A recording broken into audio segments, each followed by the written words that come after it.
You know that feeling when winter starts to creep into Delhi? It's not just the chill in the air. It's that thick, gray, toxic smog that descends on the city, making it hard to breathe. It's a crisis that shows up like clockwork, and we're here to break down exactly why it keeps happening. Yep, Delhi is choking. Again. And the sad part is, this isn't some shocking new event. For millions of people, this is just the reality. A recurring nightmare they have to live through every year. But why? Why does this happen so predictably every single year? And what is the actual cost? We're not just talking about money here. What's the cost to people's health and their lives? We're going to dig into the causes, the truly staggering consequences, and whether there are any real solutions in sight. Okay, so to really get a handle on Delhi's air problem, you have to realize it's not just one single villain. It's more like a perfect storm, a deadly combination of different factors that all come together at the exact wrong time. First up, you've got the farm fires. After the harvest in nearby states like Punjab and Haryana, farmers burn all the leftover crop stubble. Now that smoke doesn't just hang around there. It travels hundreds of kilometers on the wind and basically just parks itself right over Delhi. And this is where nature itself kind of turns against the city. It's a phenomenon called a winter inversion. What happens is, the cold winter air is heavy, so it sinks. And when it sinks, it acts like a giant lid, trapping all that smoke and pollution right near the ground. With no wind to blow it all away, there's literally no escape. Then, of course, you've got the pollution that the city creates itself. We're talking about more than 10 million vehicles on the roads. Add to that the constant fumes from factories, from diesel generators, from brick kilns, all of it pumping out toxins 24/7. This is the baseline pollution that's there all year long. And the final ingredient in this toxic soup? Dust. With nonstop construction happening all over the city and the surrounding region, all these fine dust particles get kicked up into the air. They mix with the smoke, they mix with the vehicle exhaust, and they create this hazardous cocktail that everyone is forced to breathe.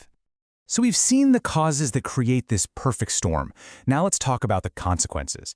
Because this isn't just about bad air quality numbers on an app. This is a full-blown public health emergency with a severe, measurable, and frankly terrifying impact on human life.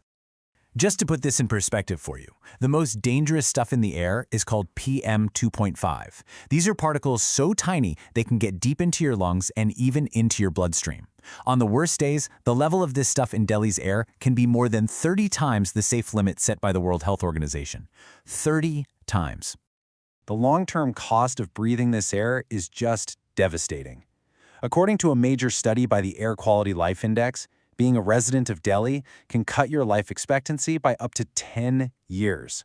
An entire decade of your life just gone, wiped out by the air you breathe every day. And the immediate effects, they're just as scary. Hospitals see this massive surge of patients every winter. We're talking a 40% spike in respiratory cases, people struggling to breathe, and a 20% jump in heart attacks, all directly linked to the pollution season. But you know who pays the highest price? The most vulnerable, the children. It's estimated that 1 in every 3 kids in Delhi already has impaired lung function. Their bodies are being damaged before they've even had a real chance to grow. And beyond the heartbreaking health impacts, there's a massive economic cost. All those sick days, the skyrocketing healthcare bills, the lost productivity, it all adds up. The country loses an estimated 1.2 lakh crore rupees every single year because of this. This crisis is crippling in more ways than one. All right, so we know it's a huge problem. The next logical question is, what is actually being done about it?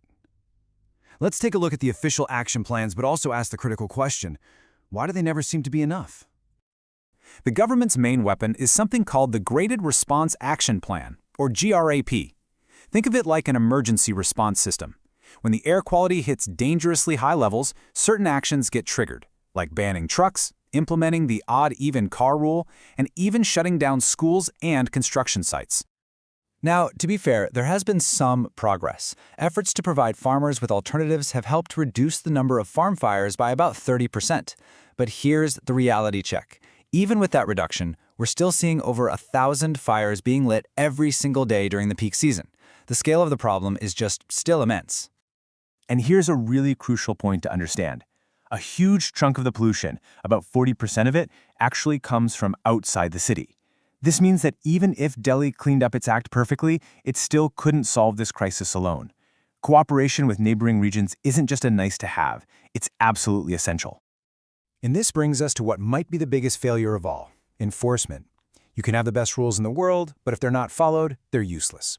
For example, even with bans in place, a lot of diesel trucks just wait for nightfall and then sneak into the city. It becomes a cat-and-mouse game where public health always loses.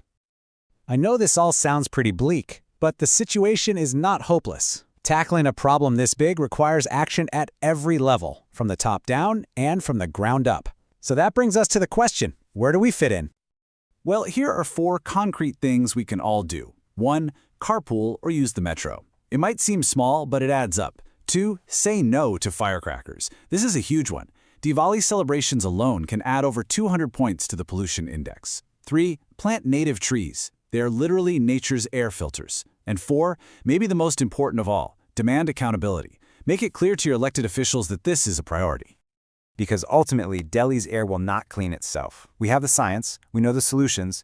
What seems to be missing is the sustained political and social will to truly implement them. So the question isn't whether Delhi's air can be fixed. The real question is, who is going to finally help it breathe?